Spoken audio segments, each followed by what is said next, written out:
Patay ang 4 na sundalo at sugatan ang isa pa matapos tambangan sa Munay, Lanao del Norte. Tinutugis na ng militar ang anilay may kagagawan ng mga miyembro ng MAUTE. Nakatutok si Sandra Aguinaldo. Nagluluksa ang mga sundalo at kaanak ng 4 na sundalong nasawi sa pananambang sa Munay, Lanao del Norte nitong umaga ng Biyernes. Ayon sa Joint Task Force Zampelan, nasa sasakyan ang mga biktima ng tambangan. Nagsasagawa noon ng community support program ang mga sundalo sa barangay Lilingdi. Kwento ng isa sa mga naulila, nung tambangan ang mga sundalo, mamamalengke dapat sila at hindi naka-uniforme.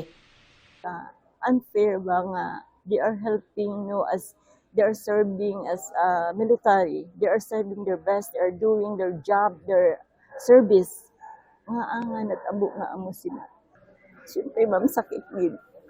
Kinundena ng Philippine Army ang pag-atake na sinisi nila sa Dawla Islamiyah MAUTE Group.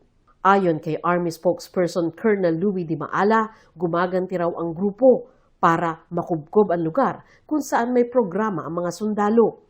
Kahapon, personal na nakiramay si AFP Chief of Staff General Romeo Browner Jr. at Army Chief Lieutenant General Antonio Nafarrete, kasama ang iba pang sundalo. Kinilala nila ang kabayanihan ng mga nasawi at tiniyak ang tulong at suporta ng gobyerno sa mga naiwang pamilya. Binisita rin niya sa paggamutan ang mga sundalong nasugatan sa ambush. Kwento ng survivor na si Corporal Roland de la Cruz, mahigit 10 armadong lalaki ang umatake sa kanila. May nagdahom nga pag-abot dito sa ikatulog tubigan nga kalit og buto. Sa isa ka buto pa lang ang among driver na inakuha na iko na. Tapos pag volume fire dili sa kilid, so ang akong gibuhat nihupo ako dito sa katon dito sa lingkuranan.